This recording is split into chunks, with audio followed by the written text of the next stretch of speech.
Hey y'all, welcome back into Georgia Sports Central. Today we have an update for all four teams. It's been a while since I've been on. I've had a couple busy weeks here. My family came up. I had some college courses. I had some finals and stuff I had to get taken care of. And then also I'm shooting on the range this week. A lot of y'all know I'm in the Marine Corps, so I'm having to do that. I have a lot less time. I've been really busy, but I did want to push out a couple of videos to see where our teams were standing. So with this video, we're going to be going over the kind of broad spectrum of everything. We're going to be going over the Braves, Dawgs, Falcons, and Hawks, what's been going on with each team, what we have upcoming. So we're going to go ahead and start it off with the Braves. Unfortunately, the Braves season has come to an end. We lost to the Phillies 3-1 in the NLDS. Look, the Braves just came out flat. Max Fried, game one, gave up too many runs. Our bats were hot game one and game two. Game 3 and Game 4, not so much. And up there in Philly, we gave up way too many runs. Kyle Wright and Ronald Acuna were kind of the two people that kept our team afloat for a little bit here. Matt Olson had some decent games. But other than that, our team really struggled. Dansby couldn't get it going. Austin couldn't get it going. And the Braves season has, as I said, come to an end. This could be the last time we've seen Dansby in a Braves uniform. We won't know till later on. I will be making some postseason videos, some free agency targets I would like to hit, and an outlook for next year. But as of right now, that's all we have for the Braves. Their season comes to an end after winning 101 games this year. So it was a great season, but in the end, we just couldn't do enough to move past the Phillies. Secondly, I want to get into Georgia. So the first week that I missed was Missouri. I obviously made that update video right before the Missouri game, saying we were going to have a great game in Missouri. That game was a night game in Cuomo. It came out rough. We were behind most of the game coming back there. I think with 4 minutes to go, we went ahead finally, and we were able to close it out. But that was just a rough game all the way through. I think the whole game, I kind of had the sense that Georgia would win, but it was still a very stressful game and one that we weren't happy with our performance at all. Our defense gave up more points than it normally gives up, and our offense just looked lethargic for the first probably 2.5 to 3 quarters.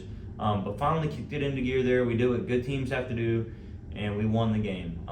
There's been some other close calls for some teams. Alabama, almost lost to Texas A&M. There's Ohio State didn't beat Notre Dame by as much as they probably should have. So that Missouri win doesn't look great, but it is still a win, and that's what we needed to do. We then moved on to Auburn. That Auburn game was pretty good. It was still kind of a slow start, but we got into it, built up, and we won 42-10. We did everything that we needed to do. The defense looked good, giving up one crazy play for a touchdown. The dude broke like 3 defenders and went for a big gain and had a touchdown. So it was just one of those freak plays. So 42-10, that's a pretty good scoreline against Auburn, especially when teams like Ole Miss have kind of been struggling with Auburn. And we know Auburn's going to play Alabama tough. They always play tough. It's the Iron Bowl, regardless of the talent of the team. So, I'm happy with a 42-10 win there. And then this past Saturday, we played Vanderbilt. We absolutely destroyed them. Georgia has outscored Vanderbilt by a total combined score of 117-0 the last 2 meetings. We looked completely dominant. Our offense looked great. Carson Beck had some great snaps looking good. Brock Vandergrift got in there. We even had some backup running backs running for touchdowns at the end of the game. We just looked good in every phase of the game. What we really have to do now is get healthy. We need guys like A.D. Mitchell back. I saw Arian Smith out there on the field towards the end. That was a good sight. Obviously, Eric Gilbert got his first career touchdown as a Georgia Bulldog. That was something that the whole team celebrated. So we need guys like A.D. Mitchell to get back. We need Jalen Carter back. If he can come back, that would be a huge addition. I don't know quite what was up with Ladd. I think Ladd was okay there towards the end, but hopefully he can make his way back. But we need some other guys, like Small London would be great to have back. Getting Kendall Milton would be a huge addition. So we just got some injuries that we need to work through. But we have a week here to kind of rest and relax, and then another week to get into the Florida game. But this Florida game, I think, could be kind of a trap game. We have Tennessee coming up afterwards. So I think a lot of eyes are going to be on Tennessee. But hopefully with Georgia, Florida being such a big rivalry, the Georgia guys can look into it and know that we need to take care of business in Jacksonville before we can worry about coming back to Athens to take on Tennessee in what's probably the biggest game of the year for Georgia in the regular season. I think that Tennessee game is going to be tough. I think Tennessee has an outstanding offense. I'll get into that in another video.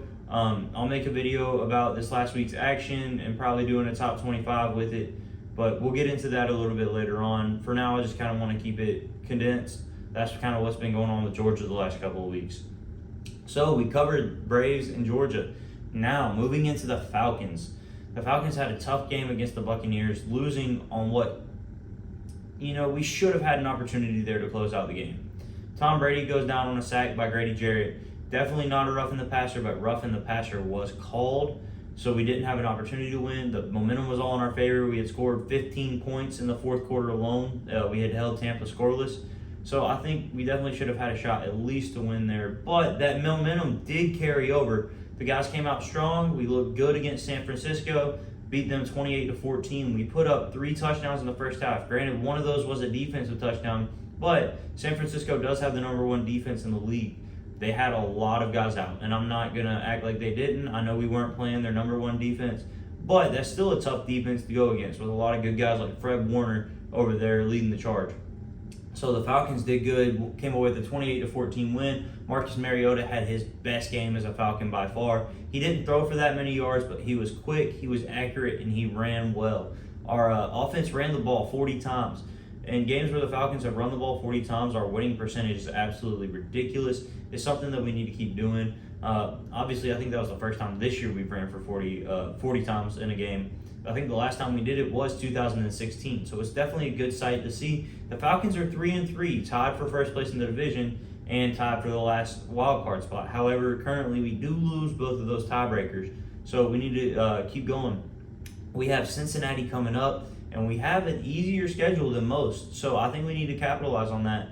And honestly, in all actuality, the Falcons could be 5-1 very easily. I don't think we were ever going to come back in that game against the Rams, but we could have held the Saints and won in week 1. Obviously, like I said, week 2 there was a loss, but then we also had that loss to Tampa that we really could have won if we had played better starting off, and if we had had a chance to win there at the end, I think we might have got it done. The momentum was just rolling in our direction. Okay, and rounding out our general recap today, we have the Hawks. The Hawks looked good to start the preseason and then lost the last 2 games.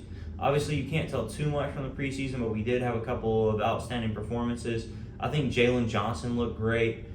He's going to be a big addition, as well as A.J. Griffin. A.J. Griffin was shooting lights out. He really played well. And then DeJounte Murray. Everybody was saying that Trae Young and DeJounte Murray can't play together. Obviously, that was disproven. DeJounte Murray looked great when he did play. So we did win our first 2 games. Both of those were against the Bucks, but granted, it was preseason. We have our first regular season game on Wednesday playing the Rockets. I think this should be a good game, a good startup game. Hopefully a win to start the season, start out strong. I think Trae and DeJounte are a great backcourt combination. Hopefully Clint can figure out his injury situation.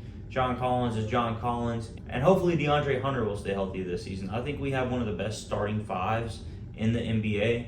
Hopefully the Holiday brothers and some other pieces we have can add some bench depth, especially Jalen Johnson and our rookie A.J. Griffin. I think that's going to be key. Obviously, we need guys to be able to come in and hold over when Trae and DeJounte aren't on the floor. I don't know. They may break it up a little bit and have them on the floor separately, but I think we're going to be at our best when they're on the floor together, regardless of what people have said.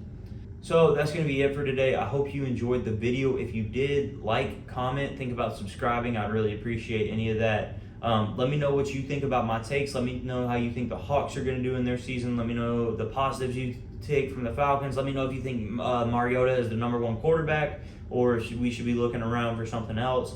All that down below. Let me know what you think. I'll be making some more videos, obviously, today and going into this next week. I hope to get back to more regular uploads when I'm not as busy. I will be shooting here this week, but after that, I should be getting kind of back into the flow of things and being able to make some hopefully daily uploads. But thank y'all again for watching. I really appreciate it. Y'all have a great day.